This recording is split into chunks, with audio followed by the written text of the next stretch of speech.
Well, g'day everybody, and thanks for joining me for another video, our second in the lost art of airmanship.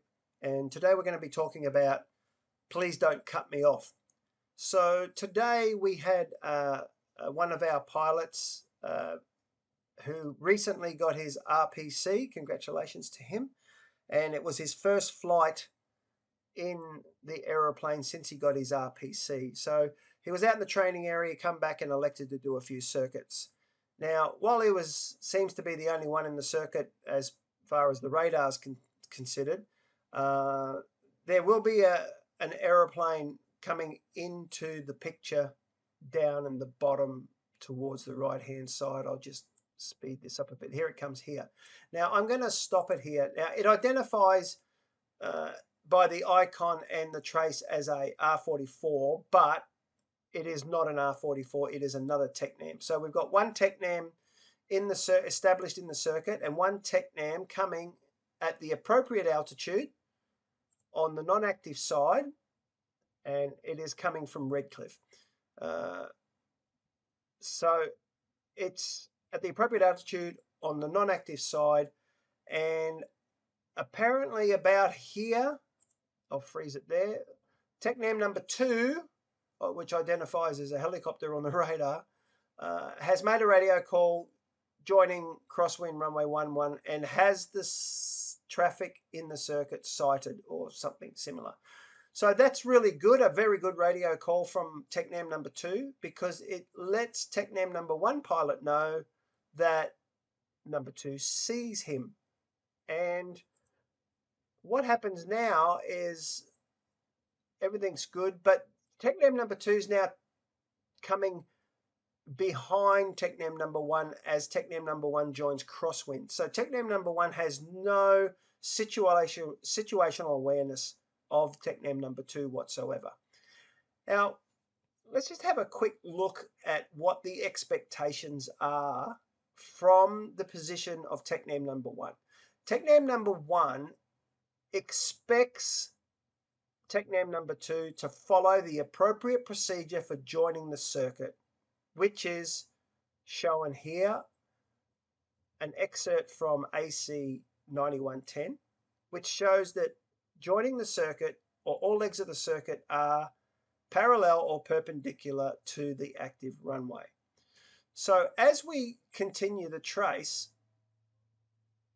TECNAM number 1 is expecting TECNAM number 2 to give way, because he's established in the circuit. So TECNAM number 2 should give way to TECNAM number 1 and be either behind or outside or somewhere which will not be in conflict. So, but TECNAM number 2 is moving not perpendicular to the runway, and we'll keep going,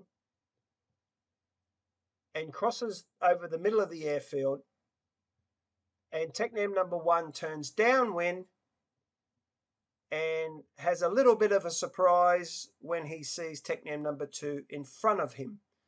Now, I'll just stop it here. Altitude-wise, this aircraft is at 924 feet, and this aeroplane is at 900 feet.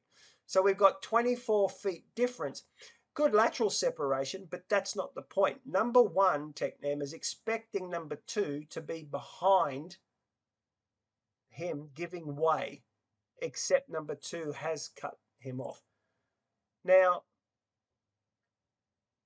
TECNAM number 1 has identified that 2 is in front, and now number 2 has lost situational awareness on number 1 and keeping a tight circuit.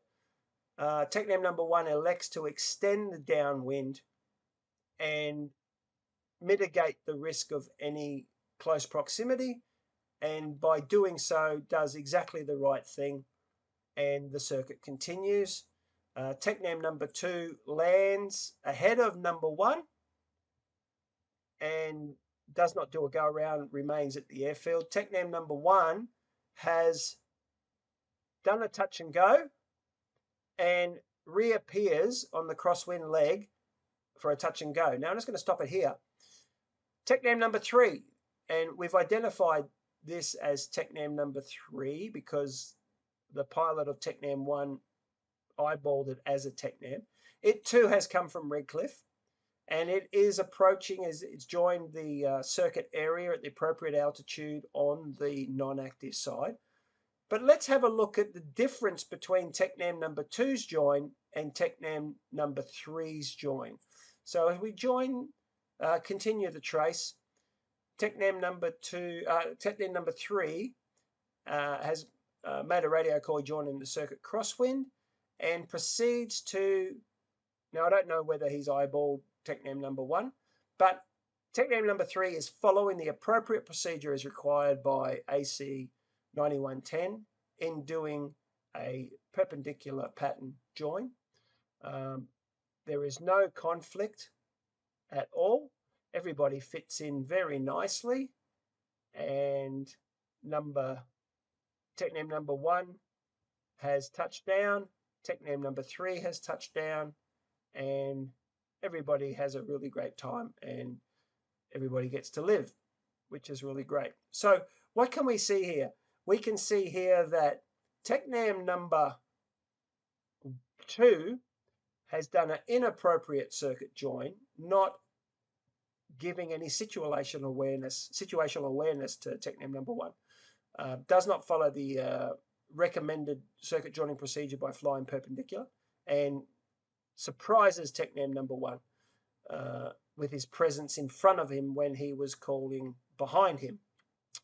And the contrast here is that TECNAM number 2 from the same aerodrome has followed the appropriate procedure and everybody is happy and no problems at all. So maybe TECNAM number 3 can go and have a chat with TECNAM number 2 and just sort of figure it out and give him some pointers on what is the appropriate thing to do. So let's follow the procedure, because people, when you give a call and you're joining, there's expectations that you will follow the procedure. If you do not follow the procedure, this is where problems can occur. So let's be safe out there, follow the procedure and be safe. Thanks very much.